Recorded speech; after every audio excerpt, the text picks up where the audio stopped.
turn them loose. So here we go. On the left-hand side of your screen, that is going to be Alvaro, all the way from El Paso. He's going to be playing Maul in this particular matchup. I got to be specific now. It's set 5 Maul. And then on the right-hand side of your screen, let's get rid of that. This is going to be, here we go. That's Jeff. Jeff is going back to the old reliable, ladies and gentlemen. That's Cad Bane, Tarkentown. All right, so why don't we come to here and do a quick one of these, just so you guys have got everything straight in your brain. All right, and let's let these guys turn loose, and I will start the timer. Should be an interesting matchup, right? We have two 25 HP bases, Energy Conversion Lab versus Tarkentown. Now, what I am curious to see is Jeff running the more recent Cad Weenies deck that has a bunch of 1-cost units, or is this the more standard version more classic that is running the more classic 2-cost units and has a little bit of a bigger curve? So it will be interesting to see which version Jeff is running here. I feel like the Cad Bane deck that we saw a few weeks ago in New England, the kind of the weenie version you're referencing, is more of a response to the force throw being so prevalent. It's still being in the environment. And so like you, I'm curious, do you stick with that, or do you go back to, the same kind of Cad we've been seeing played since basically set 2 or set 3? Right. It is interesting because, as you mentioned, I think that's a great point. With Cad Bane Tarkentown and the version running so many 1-cost units, obviously very good against force throw, just due to the simple fact of you have a lot of cheap cards to discard if you're hit with force throw, so that you don't take a big hit and maybe one of your big threats defeated. But another thing that it does with all of those 1-cost units is it really allows you to take advantage of that ping plus Tarkentown on turn 1, and it's very difficult for your opponent to dodge it when you can follow up 1-cost with 1-cost unit on turn 1. Right. Jet happy with his hand. Alvaro taking the mulligan here. See where he lands. Maul is one of those leaders that I keep looking at and I keep thinking, man, what is it that's holding this guy back? Because he feels like he's got a little bit of set 1 Vader in him, like that kind of vibe, the leader, dealing direct damage to units. But he comes out a turn earlier. He's maybe perhaps slightly weaker. He does have a little less HP, but he's still just a good card, and he hasn't seemed to caught on, really. Not a lot of folks play him. So when I saw this deck in the field, I was like, man, I really want to have a look at this and see what he's got cooking. Yeah, absolutely. Now, is this the Twilight Maul, right? The one that gives overwhelm? Do I have it? The one that? Yeah, I think it's the Twilight Maul. Oh, it is. I have action the wrong. Attack with the unit gets You're overwhelmed. correct. So you're correct. All right, so here we go. Game 1 is underway. Jeff is going to start with Bazine, taking a look at Alvaro's hand. He's going to discard HK-47. Potentially that strong turn 1 play that Alvaro had lined up here. He does get to draw a card in replacement of the HK-47. Now he does have, oh, look at this. He's going to throw out a Force Choke right away. That's going to deal 5 damage to Bazine. Bazine is defeated, but Jeff gets to draw a card. Yep, none of that shenanigans. He's like, I'm playing unit. Nah, I'm just going to murder it. It's okay. Yeah, Alvaro not playing around, did not want Bazine sticking around on the board. What's interesting to me there, Alvaro had a strike ship in his hand. He had another turn 1 play he could have put out, but he chose not to. Yeah, that is a really strong point. Now we see Greedo coming down in the ground arena for Jeff on the second turn of the game. Now we are going to see kind of a soft pass with Maul. It's like it's like a stall. Here. I like that. Now Jeff putting multiple units in the ground arena. We've got Crafty Smuggler coming down as well. And then Alvaro follows up with Grand Inquisitor. So Alvaro just trying to dodge the ping plus Tarkentown, and he did so efficiently on that turn. Grand Inquisitor a 3/4, so 1 damage plus Tarkentown would absolutely take down the Inquisitor. Woof. Oh, yeah, look at this. Forlom coming out, ambush, 4-4, attacking into Grand Inquisitor. Grand Inquisitor defeated. I think we're starting to get our answer about which version of CAD Jeff is playing. Yeah, absolutely. We see the Crafty Smuggler there. Forlom follow-up. Doesn't look like he's running a ton of one-drops here, but does have Greedo. Now, you mentioned Strike Ship. Strike Ship does come out for Alvaro on turn 3, but a very strong ground arena right now for Jeff, showing a total of 9 power in the ground arena.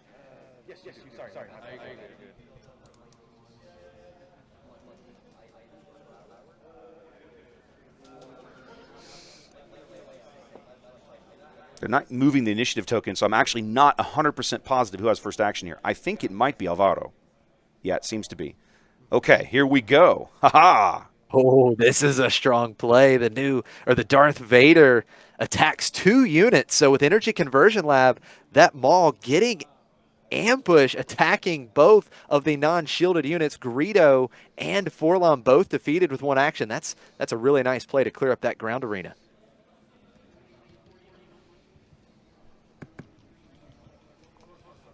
Jeff, in response, is going to play Ruthless Raider, 2 damage to the Strike Ship, 2 damage to Energy Conversion Lab.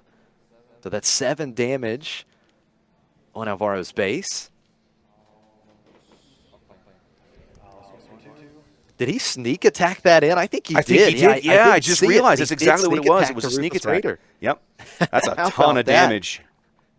That is so much. It's 8 total damage in 1 turn to Alvaro's base. You get the win played, the win defeated. That's a total of 4 damage. And he cleared the strike ship as well. Yeah, and then being able to attack because it enters play ready. So very strong play with sneak attack into Ruthless Raider. Yeah. Jeff well ahead here. Doing a great job of controlling Alvaro's board.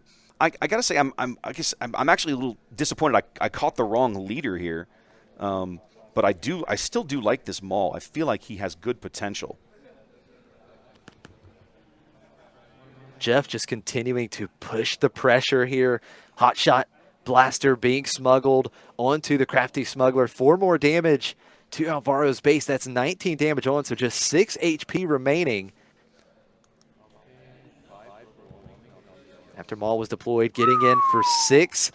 Cad is deployed, but an immediate response with overwhelming barrage on the Maul, dealing 8 damage to the Cad Bane leader unit. But no good to me dead will keep that Maul leader unit exhausted on this next turn. Yeah, big play there for Jeff to keep Maul tapped down. It's going to allow him to just throw 4 more damage and push Alvaro all the way down to 23 on here in a minute.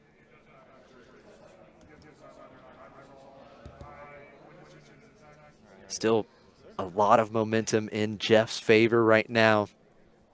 It looks like we've got a big play coming for Alvaro. It is Darth Vader commanding the First Legion.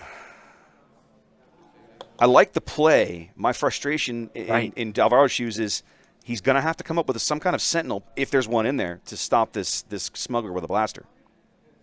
Yeah, absolutely.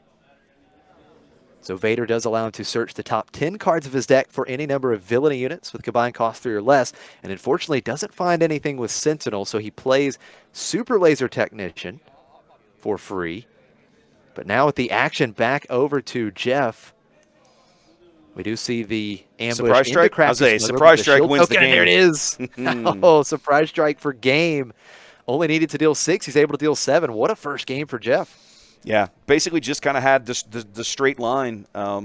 As much as I love Grand Inquisitor, Forlom is one of those cards that just absolutely blows him out of the water. And that's in my mind. I look back and like, well, that's a big turning point. It's one of the unfortunate good counters to that card when you're sitting down across from Villain Yellow. No doubt about it. Yeah, Grand Inquisitor. All right, guys. Well, while these guys take a quick break, let me get to the next game and mark Jeff up a game here. Let's do a quick ad roll, and we'll be right back for game number 2 in a minute. Welcome in, everyone. Thanks for being here. One of the most common questions I get is, how can I support what you're doing with live event coverage of Star Wars Unlimited? Luckily, there are lots of ways, and not all of them actually cost anything. For starters, if you're tuned in on YouTube, throw the live stream a like and subscribe to the channel. A couple of simple clicks, and you'll have helped YouTube's algorithm put more of my Star Wars Unlimited content in front of people who might be interested. If you're tuned in on Twitch, simply throw me a follow. Both of these things won't cost you a cent and actually help a lot more than you think. If you're an Amazon Prime member, you might be able to support me on Twitch with only a few clicks. Once you've linked your Amazon account to Twitch, check the QR code on the screen for help doing that. You can use your Prime subscription to me on Twitch. It's already included in your Amazon Prime membership and costs you nothing additional out of pocket.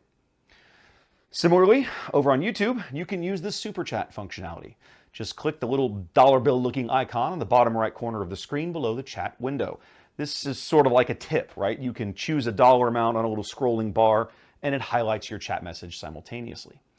If you're interested in helping ensure these kinds of high quality Star Wars Unlimited tournament streams continue well into the future, I would also ask you to check out my Patreon over at patreon.com/craptor. QR code on the screen will take you there. I have 4 tiers of support that each come with various benefits, up to and including the embroidered polo shirts you see the team and I wearing on the stream when we cover events. For the cost of only a single booster pack per month, you can support these kinds of productions and get some really fun perks along the way.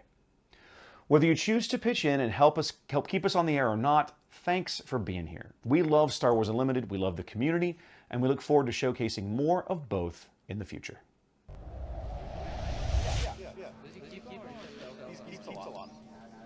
Game 1 in the books, a big win for Cad here. Early rounds here in Lubbock, but I'll have to see if Alvaro's got us trick up his sleeve to get back into this match with set 3 Maul. One of those leaders that I always love. I love the overwhelm mechanic in this game, and I was never able to find a deck with this guy that I liked that I could consistently get performance out of.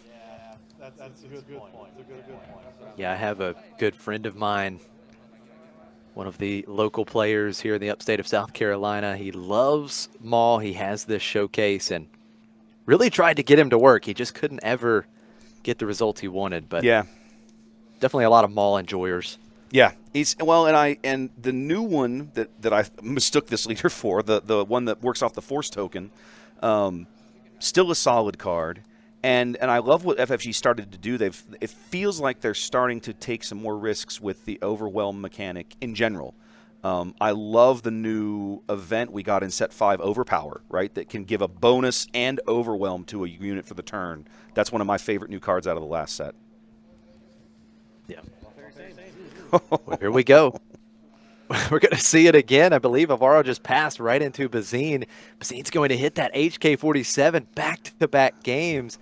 Alvaro gets to draw a card, but now he doesn't have a play. So Jeff sniping that turn 1 play. Another good start for Jeff here in game 2. Bazine is one of those cards that when you see it across from you, you're just like, oh, can I just rip this thing in half? It's so irritating. So turn 2, Alvaro is going to play Super Laser Technician, and we will see the Cad Bane trigger after Boba Fett is played on Jeff's side. So 1 damage dealt to Super Laser Technician. Technician defeated. Becomes an extra resource for Alvaro, so Alvaro will be up to 5 resources here on this next turn. So we will see Maul a turn earlier here in game 2.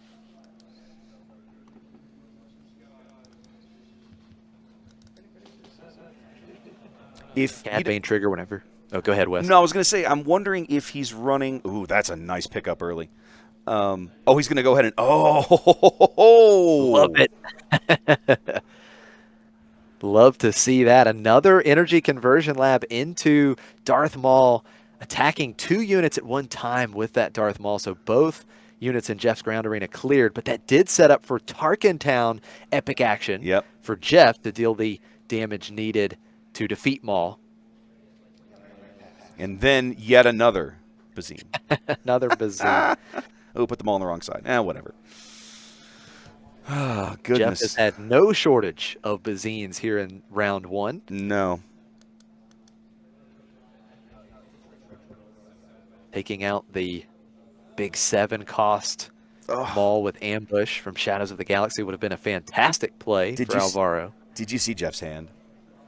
I didn't. He's sitting on 2 no good to me deads in there. Oh, wow. That's just rough if you're because this should be Maul's flip turn. There it is, and I can guarantee you what his first play is going to be, and there it is. Oh, Wow, yeah, no good to me dead. Exhausting the Maul leader unit, and will keep it exhausted through next round as well. It will not ready this round. So Alvaro, as you mentioned, with those multiple copies of No Good to Me Dead, may not be attacking anytime soon, especially since he's used up that energy conversion lab.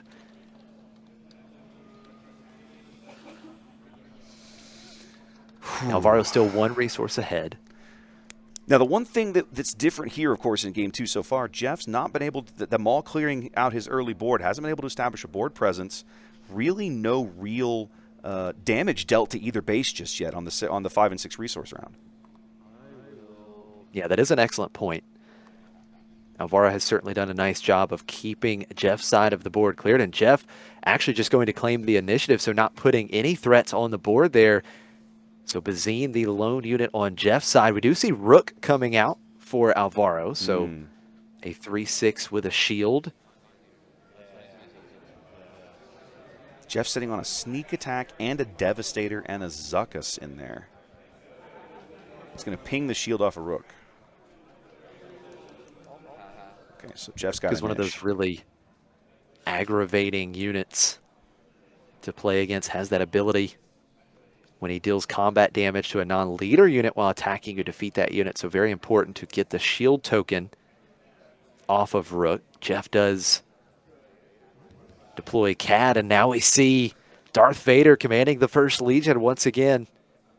For Alvaro, we'll see what he can find this time as he goes digging once again for some cheap villainy units. Cad does now choose to ambush right away. Cad now in a position where Rook can just take him out straight up with damage. Yeah, absolutely. Ooh. Yeah, just okay. Tie Dagger Vanguard. When played, you deal 2 damage to a damaged unit, so that's 7 damage on Cad Bane. So Jeff will get 1 swing with Cad. Let's see what he does with it. Ooh, he's going to do something else first. Aha. Okay, he wants to get the trigger here. So Zuckuss is played, and when Cad Bane is deployed as a unit, whenever you play an Underworld card, an opponent has to choose one of their units to deal 2 damage to instead of just 1 damage on the leader side. So 2 damage to Rook. I think I see It what looks he's... like Rook attacked and defeated Zuckuss. Yeah, and I was going to say, I think Alvaro claims there, and he's going to start off next round by going big overwhelm into Cad with his leader, is the way I think that's going to play out. Yeah, overwhelm with only 1 HP remaining on Cad Bane. That would tie this game up in a real hurry. Absolutely would. That. Oh, going with Vader look instead. at this. Okay. Oh, wait, because Vader Maul's on the defeating board. Cad, they all have overwhelm. They Yeah. all have overwhelm. I'm an idiot. Yeah, that's awesome. So he doesn't deal quite as much damage, but nevertheless, he takes Cad Bane out. 4 damage to Jeff's base. Oh, and here comes the big Cad Bane, the hostage taker, capturing both of those non-leader units. Strong play and response for Jeff.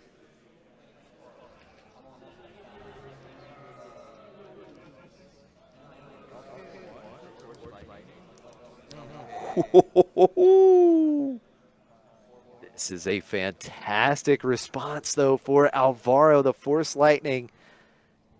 Huge play, taking away the abilities from Cad Bane, and then you can pay any number of resources because you control a Force unit.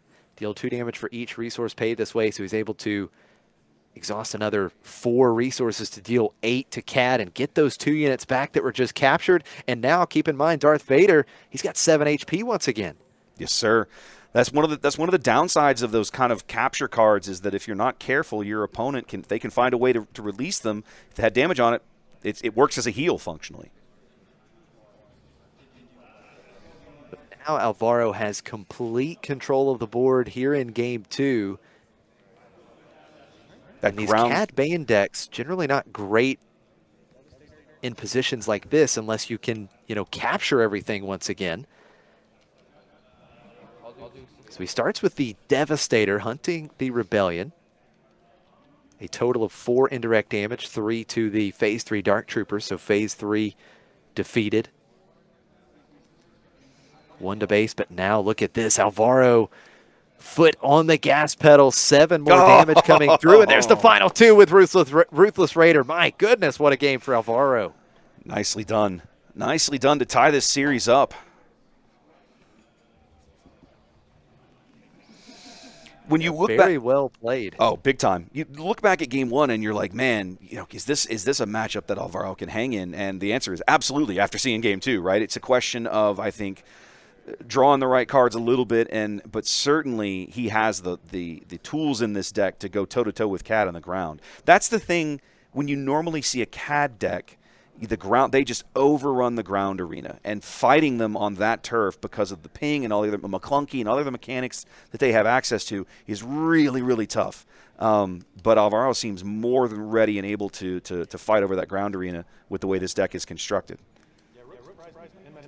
Yeah, he has some excellent ambush options for the ground arena, and the Darth Maul unit that is able to attack 2 units at one time with Energy Conversion Lab is so crucial here in this matchup when you are facing a ground-based strategy in Cad Bane, because it's almost always going to take out 2 units with 1 action, especially off that Energy Conversion Lab, giving Maul ambush. So he gained a lot of momentum from that play in game 2. We'll see if he can repeat the success. Now, one thing that did stand out to me a little bit in game 2 is Jeff, he wasn't able to follow up on the board with much pressure after that Maul play. We saw Bazine come down to strip the big 7-cost Maul, but then he didn't have another unit, and it was no good to me dead after that, but he couldn't put any pressure on the board, and that really slowed things down. Yeah.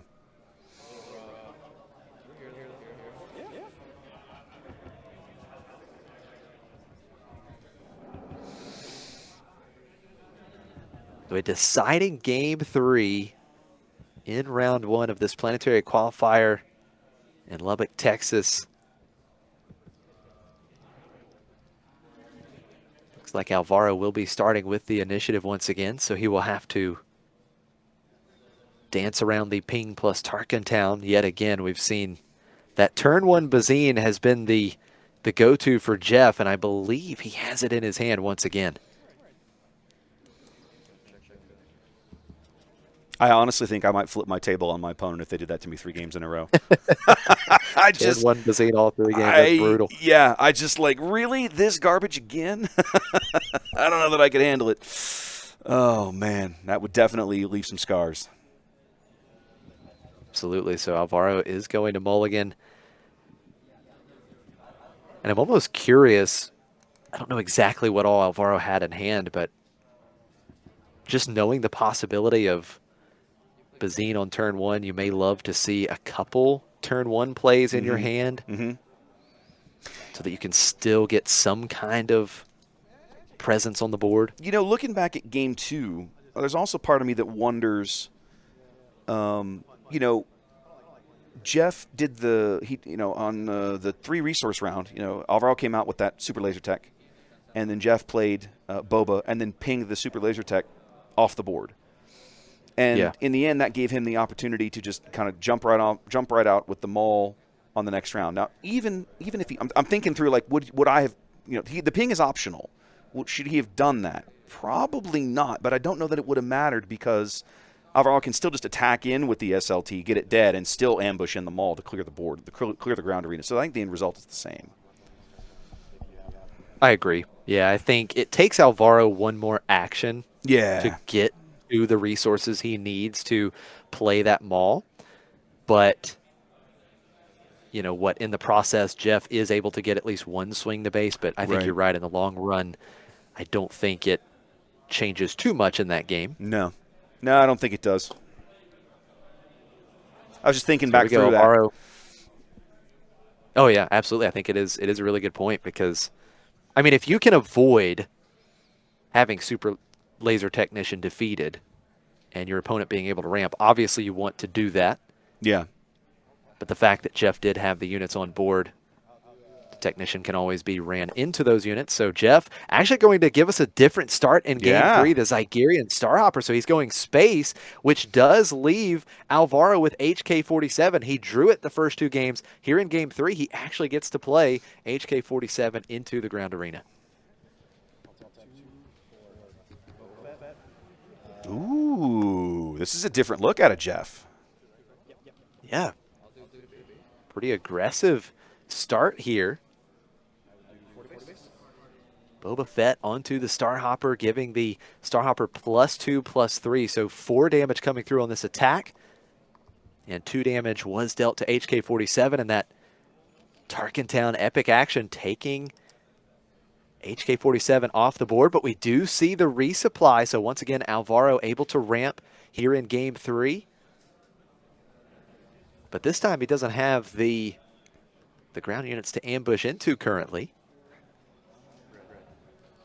Yeah, we haven't seen a lot of space out of Alvaro. The little TIE dagger, the strike ship.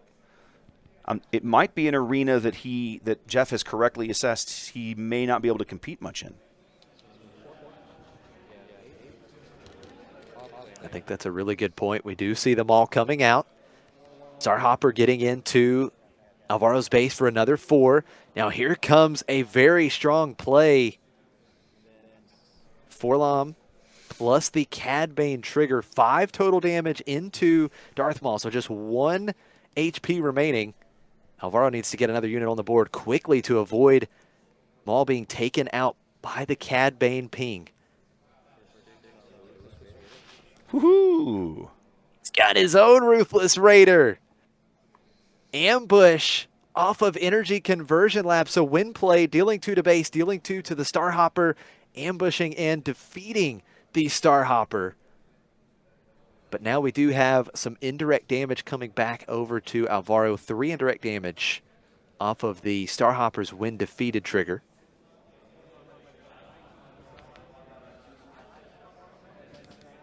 I think in his shoes, I think you got to go straight. He's got to put it on the base. You got to suck it up and deal. You know you're likely to get pinged here. You need to be able to put the ping on the Raider. You need to protect that HP, in my opinion. I think at this point I have to suck it up and just throw it all on the base here. It sucks, but right. I think that's what I would do in his shoes. Looks like we do have the damage going on to base, so that's 10 damage on Energy Conversion Lab. Another Forlom with the Cad Bane ping. Ooh. 1 damage to Ruthless Raider, ambush, and defeats Darth Maul.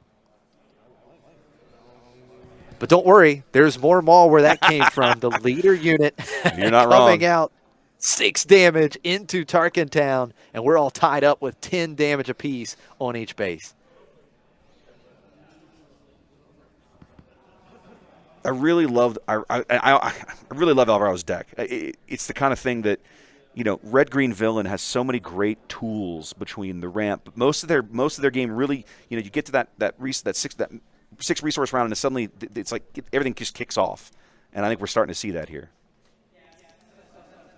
Really agree. We do see No Good to Be Dead once again, exhausting the Maul leader unit, keeping it locked down through next round as well.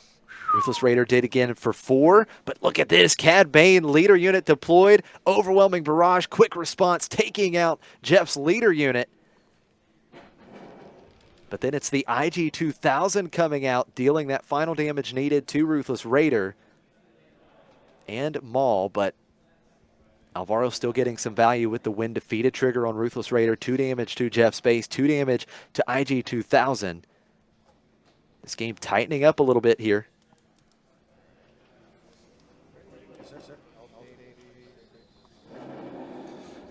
Like a big play incoming for Alvaro. It's another Darth Vader commanding the Legion. No units to ambush into, but nevertheless, you are putting multiple threats on the board here. And with Jeff just 9 HP remaining on base, that's exactly what he needs. Yeah, it feels like it's starting to get away from Jeff a little bit. I'm going to be really curious to see what he's got in his hand. He's got 2 big ground arena threats to deal with, and his leader is out of action now. One thing that we haven't seen Jeff be able to do, he has not been able to kill this Maul. like all 3 games that Maul has hit the field, he has hung around. Like he's been exhausted a lot of the time, but he's not dead. And twice we've seen overwhelming barrage come in on an exhausted Maul and wipe Cad Bane clean off the board. Yeah, it's an excellent point. He does find Grand Inquisitor off the Darth Vader, and here comes Xanadu Blood. This is another space unit, so Jeff has really been heavy space so far in this game. Yeah, not a card we see very often. It is Cad's ship, but we don't see it very often played. Yeah, so it looks like he played it off of Sneak Attack, so he is going to, get in for... Did he play it off a Sneak Attack? Yeah, he played off a Sneak Attack. He did. He played it off a Sneak Attack. So and then he surprise 6 damage with that Raid 2, and then Surprise Strike on the IG-2000. That's another 6 damage. So just like that, Jeff has Alvaro in check, and he's come back and done it in the space arena. Nice. Unbelievable. What a great win for Jeff.